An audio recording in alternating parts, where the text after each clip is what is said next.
Olá a todos, hoje vamos abrir uma rubrica sobre a saúde da mulher e como relacionar com a biodescodificação transgeracional, quais são os conflitos, quais são os desafios, quais a origem fisiológica de determinada sintomatologia, determinada patologia.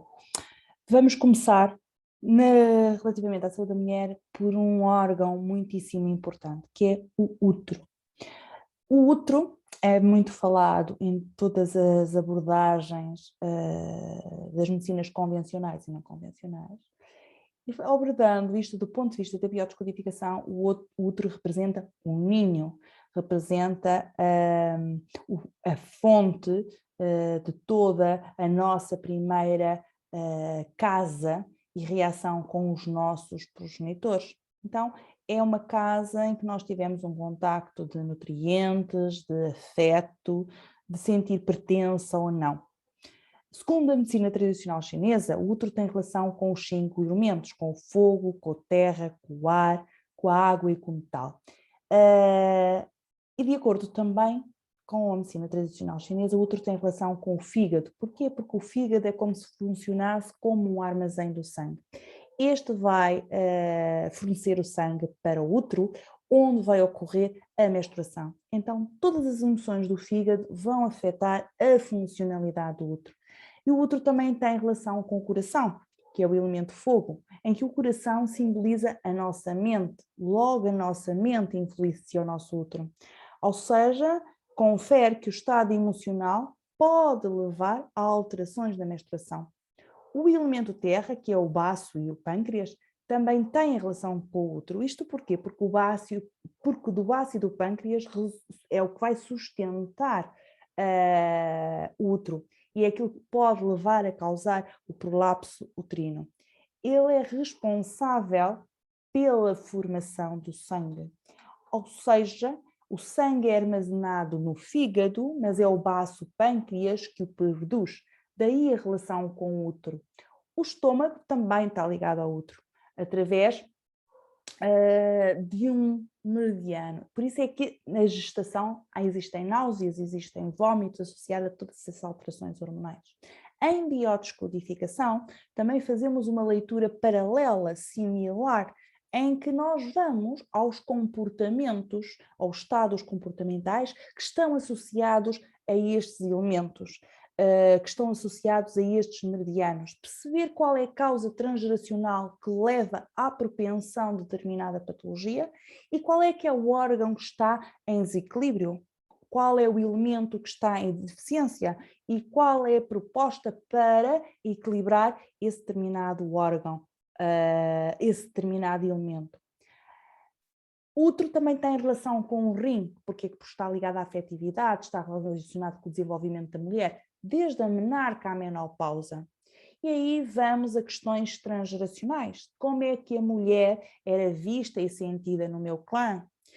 Como é que a menarca foi aceite pelos elementos do meu clã?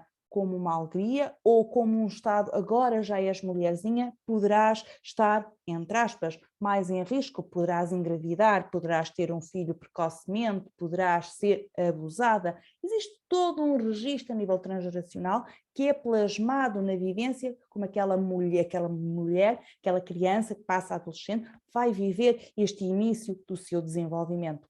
E o útero está ligado a todos estes órgãos. Também está ligado ao fígado. Porquê? Porque o fígado é um órgão onde circula o chi. O fígado move o sangue. Então as emoções do fígado, que têm a ver com a mágoa, que têm a ver com a raiva, levam à estagnação. E isso vai afetar o processo menstrual.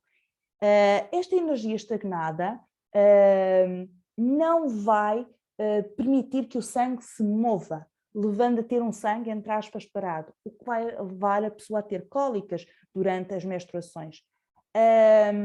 E pode ter cólicas em pontada ou do género de facada. Começam a surgir os coágulos na menstruação.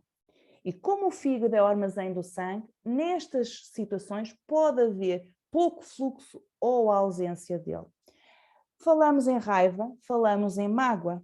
Olhamos então para a teoria do apego e projeto sentido, olhamos então para a forma como foi elaborada, feita a conexão com os cuidadores primários? Que tipo de apego é que foi desenvolvido com estes cuidadores? E que impacto é que isso traz na fisiologia do indivíduo? Muitas vezes as mulheres na fase dos 40 acham que entraram numa menopausa precoce, mas é quando se começa a detectar essas deficiências no sangue. Essas pessoas vão menstruar de novo, mas têm uma amenorreia. Isto relaciona o útero com o fígado. O útero também está ligado ao coração, como mencionámos há pouco, também está ligado com a mente. Então, uma deficiência da mente vai afetar a menstruação. Por exemplo, sustos, traumas, podem causar um trauma, um quadro de amenorreia. Se existiu um evento traumático quando do projeto sentido da pessoa, também poderá ocorrer nesta fase aquilo que pode ser entendido como menopausa precoce, não sendo. Então, tudo isto, através do coração, vai afetar também o útero, levando a esses quadros da amenorreia. Quando nós temos deficiência no sangue ao nível do coração, o que é que isso acarreta? Isso pode provocar aquilo que nós chamamos de depressão, sobretudo quando é uma depressão após o parto. Então, poderemos ter aí uma depressão pós-parto. Uma das causas da depressão pós-parto é esta deficiência do sangue ao nível do coração, ao nível da mente. E a dificuldade do sangue ao nível do coração pode causar um ciclo irregular, pode causar insónia. O útero também está ligado ao complexo baço-pâncreas. Então, a deficiência do baço-pâncreas leva àquilo que se chama o prolapso uterino. O erro da dieta com a deficiência do baço-pâncreas pode levar a um quadro que leva a alterações hormonais. E então aqui a mulher pode ter sangramentos fora do período menstrual. Também já falamos que o rim está ligado diretamente ao útero, porque o rim é o reservatório de energia e está relacionado com o ciclo da mulher, que é de 7 em 7 anos. A menina é mais desenvolvida que o menino.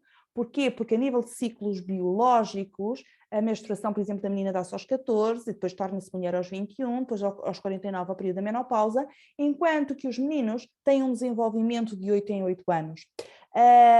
O rim também está ligado ao desenvolvimento neuroendócrino da mulher, ao sistema de amadurecimento, também está ligado à fertilidade. Então, a queda da energia do rim vai fazer com que haja uma evolução para a menopausa da mulher. Se a deficiência for acentuada, vão aparecer aqueles que se chamam os falsos calores, ou as ondas de calor da menopausa.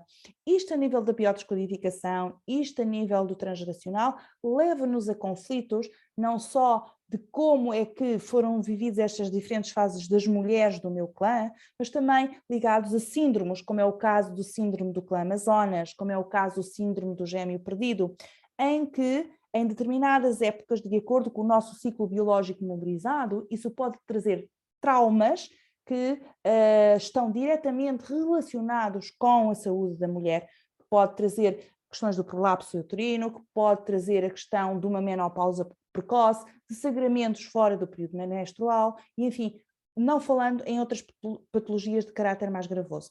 Isto é a primeira partilha que eu tinha para vocês a nível da interação da saúde da mulher relativamente à biodescodificação e como é que todos esses saberes, todas essas articulações do saber se casam umas com as outras. Esta era a primeira partilha. Fiquem bem ou melhor ainda.